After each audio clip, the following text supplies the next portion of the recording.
magsisimula na naman kami mag-vlog. Papunta kami ngayon sa simbahan at magsisimba kami maya-mayang alas 12:45.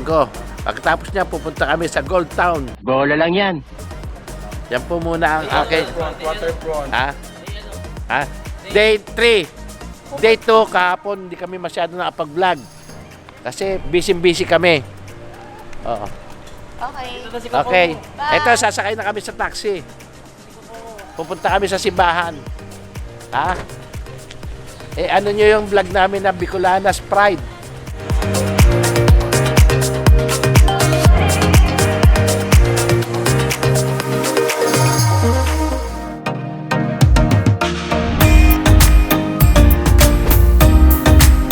We're watching Bicolana on the go.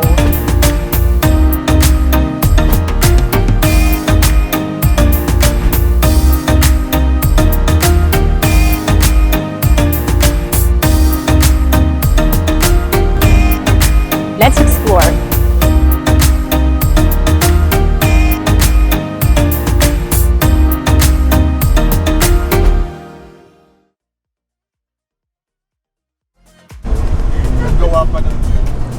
Hi, good morning. Bicolana on the go.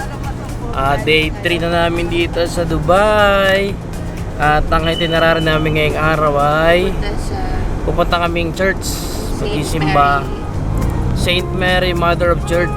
Hindi, Perpetual pala. Tapos food market ata. Tapos pupunta kaming food market. Tapos pupunta kaming Fish market pala, sorry. fish market. Punta kaming fish market at Ongpin. Ongpin. Punta kaming Ongpin. Ongpin ng Dubai. Bili kami ng maraming alas. Wow naman! Wow! Wow! Hindi totoo yan. Sana all. Okay. Pasensya na kahapon. Hindi gaanong malaman yung content namin kahapon. Busy yung ano namin ay host. Busy si Papa. Pero kagabi, hindi namin na-vlog kagabi. Yung pagsasabi. I have a plenty of dirham.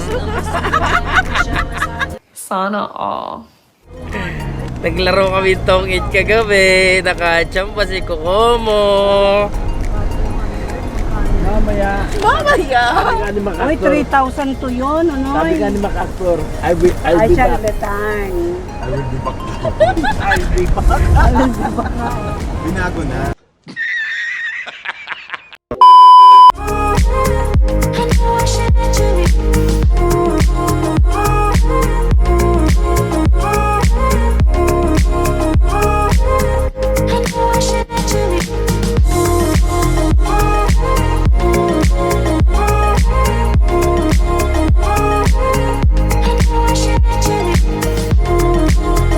Here I am.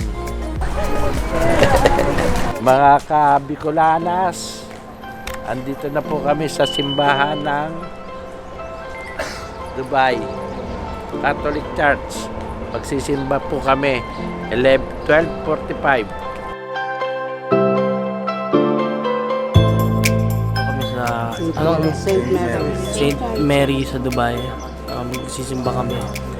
May simbahan dito ng Catholic, mga puro Pilipino nandito. Pero kailangan pumila kasi batch by batch, hindi pwedeng ma-accommodate lahat. Yung tulad sa Quiapo, pwede lahat, pwede na sa labas. Dito kailangan pumila para batch by batch siya kami. Tapos iba-iba, may Pilipino, may Tagalog, may English. Ewan ko kung may Arabic. Wala daw. So dito kami, nakapila kami dito. Naghihintay kami ng queue kung kailan kami papasok. So after namin magsimba, kasi Sunday ngayon dito pupunta kaming fish, yung paluto ng mga isda dito. Doon kami kakain. After na punta kami Ongpin. Galing ha? Ongpin ng Dubai, Gold Town.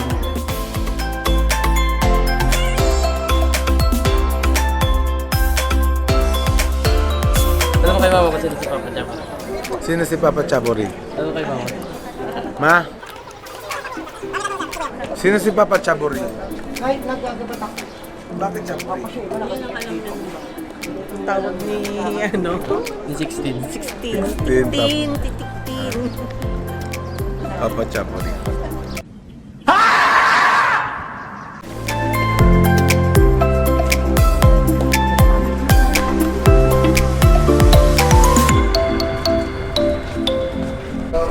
Okay, mga on the go. Kanina pa kami nakapila, mga 30 minutes o to 1 hour. Papasok na kami sa sa church.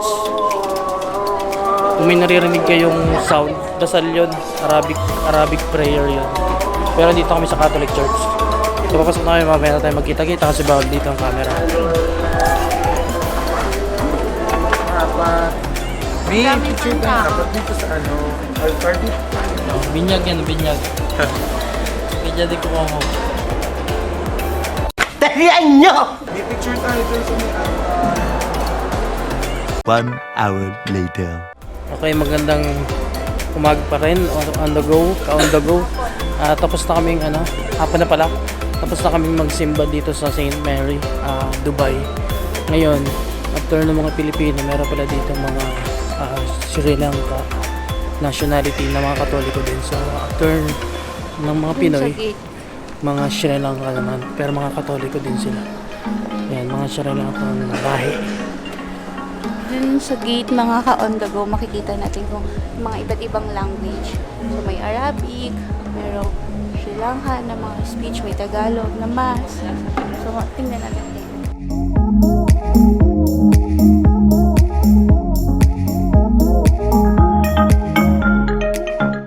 Tapos pa lang mga ka-on the go ng Mass, ng 12:45 PM Mass.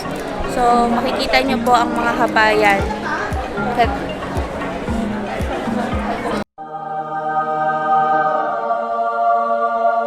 Mga kabayan na nagsimba.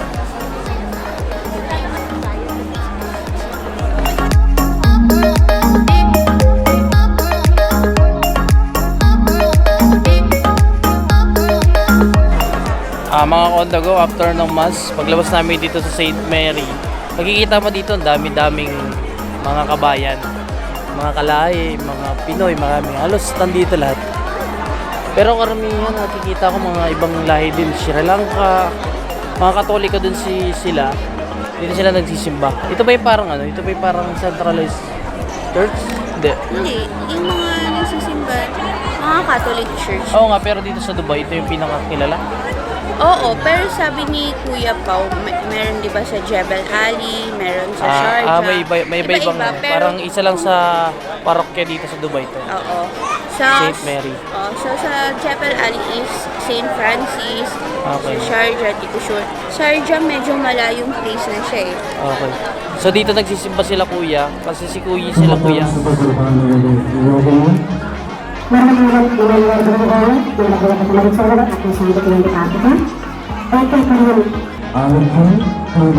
Hindi na maintindihan.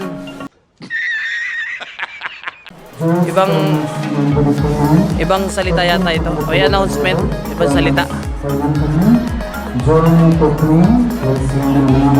Baka yung mas sa loob.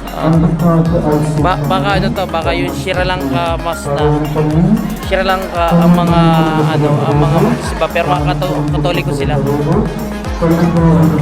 So, hi mga ka-on the go. Andito tayo ngayon. Andito pa din tayo ngayon sa St. Mary's Church. So, ipapakita ko lang sa inyo yung mga mass na iba't ibang language mass timing. So, kung gusto mong magsimba ng Arabic language, meron dito every Friday. So, kung may French, Konkani, Malayalam, Malankara, Sinhalese, Tamil, Tagalog, Urdu. So, yan yung mga iba't ibang mga, ang tawag doon, nationality. Iba't ibang mga nationality sila, pero mga Katoliko sila. So, kung gusto mo yung hindi English at gusto mo yung sa nationality mo, so, pwede kayo dito. Pwede nyo makita dito. Pwede yun yung katulad namin. So, mas prefer namin mag-Tagalog Mass. So, pumunta kami ng 12:45 PM dahil yun yung Tagalog Mass. Pero kung okay lang naman sa inyo mag-English Mass, meron din naman tayong English Mass. Meron din schedule po ng mga English Mass. So, ipakita ko lang po sa inyo kung gusto nyo pong bumili ng souvenir, mga rosary, mga prayer book. Meron din po silang prayer book, prayer, rosaries, mga anything na pang Bible, yun, meron din po. So, kung gusto nyo pong mag-pray, magtirik ng kandila So, meron din tayong place dito ng pagtitirik ng kandila po. Ay, sorry po. So, at take note po, ang CR dito, sobrang separate ng girls and boys. So, yung girls CR is dito lang siya sa right. And yung boys, sobrang layo. Wow! Layo niya. Talagang dito pag sa Muslim country sa Middle East. So, ay, let's go na. Babay mga Bicolanas on the go.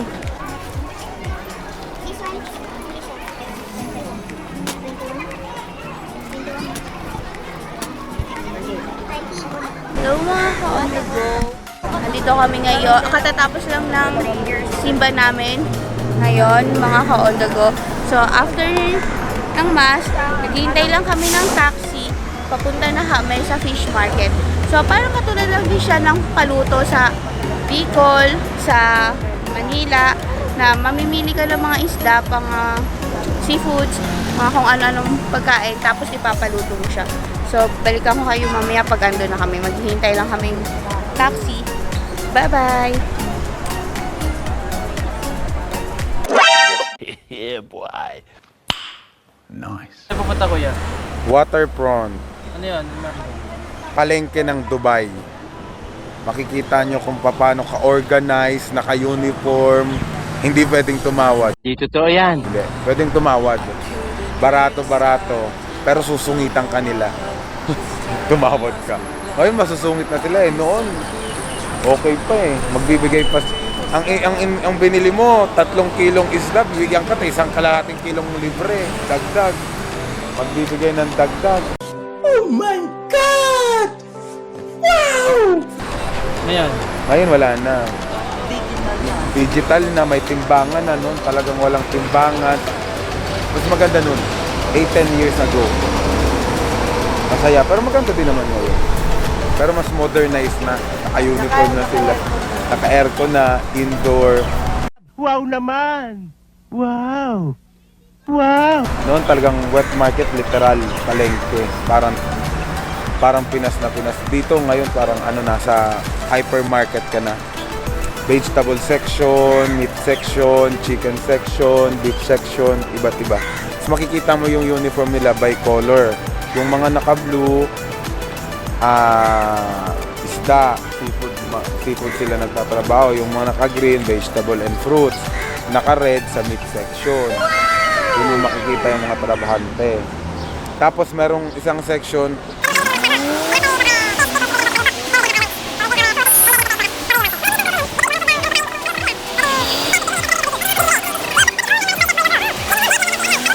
A few minutes later.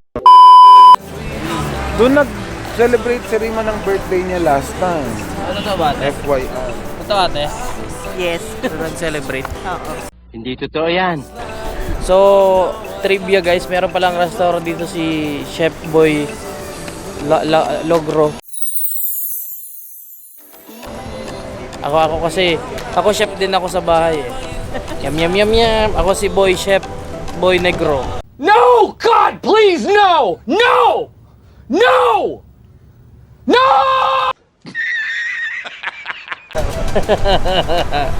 Yum. Cham. So, kita-kits tayo mamaya. Pupunta kami dun sa fish market. Okay.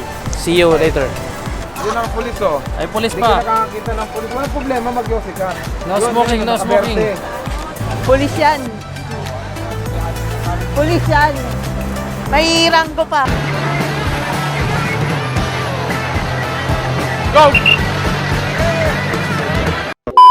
Bawal mag-yosi daw. I-voice ko lang yan sa akin. Ang galing mo talaga, bright ka. Walang baril. Wala silang baril. Hindi sila nagbabaril. Resibo at saka ballpen. Pag may baril, na yun, Sergeant at Arms na yun. Mga pulis patola, walang badge pa. Ang galing mo pala dyan Hindi ko alam Baka mahuli ka, nag-yosi ka, bawal daw. Hindi. Pwede. Pwede. Pupuntahan ko pa siya ay. Pupunta, kamayan pa ni Papa yan. Dati, Sasaluduhan pa ni Papa yan. sila sa salud sa... Bro, what are you talking about, man? Sasaludo daw kay Papa yung mga Baka mahuli tayo dito, ma-deport tayo ha. Mga ka-on the go, nakakita na ba kayo ng building na Korteng Lapis? Papakita ko sa inyo. Charan! Lapis na building. Ano tayo dyan sa building na yan? Lapis building. Walay. Ang tawag yan ay Mongol. Iniisip ko nga, Di Mongol! iniisip ko nga, ang nasa isip ko, pentel na lapis. Meron ba nun?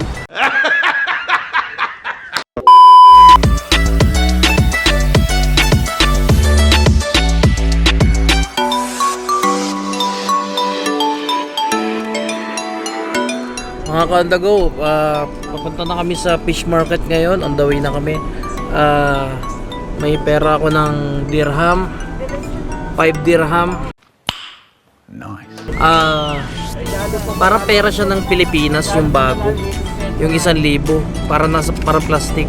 Pero ang kagandahan dito sa Dubai, pwede mo itong mabili kahit natiklop mo na. Wow! Sa Pilipinas, bawal tiklopin. Di mo pwedeng ibili.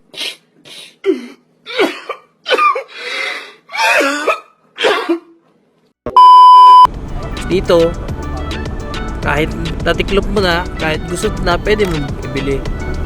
Dito rin sa Pilipinas. Babalik ulit tayo sa pinanggalingan natin. Saka isa sa nagustuhan ko dito sa Dubai, napansin ko. Ang linis-linis. Organize yung... Parang organize lahat. Linis ng daan. Dito, yung mga tao ang mababaho. Katulad ng katabi ko.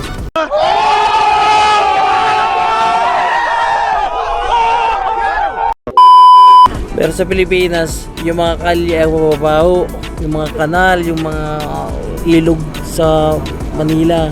Dito, ang linis eh. Pare, bagot na lang Oh, yan. si pare oh, pare. Tamastaga. Oh, kamusta? Okay lang. Pabuti. Galing, kita Tagalog siya oh. Kumusta? Filipino, Manila. Manila. Bagot, pare. May lapu-lapu, may isda malapu-lapu, may isda din siyang Magellan. Ayos ah. Lapu-lapu madilang. Meron alimasag babae, lalaki. Alimasag babae, mataba. Oh, may alimasag pataba. Bakla tumbuyan. May bakla, may tumboy. Ang galing ng mga limasag dito, may bakla, may tumboy. Pare, bagot. Ibang klase, nakakatawa dito. Yung mga tao dito, iba-ibang lahi, pero siguro karamihan na namimili dito mga Pinoy. Kaya marunong sila mag-Tagalog kahit pa paano. Pare,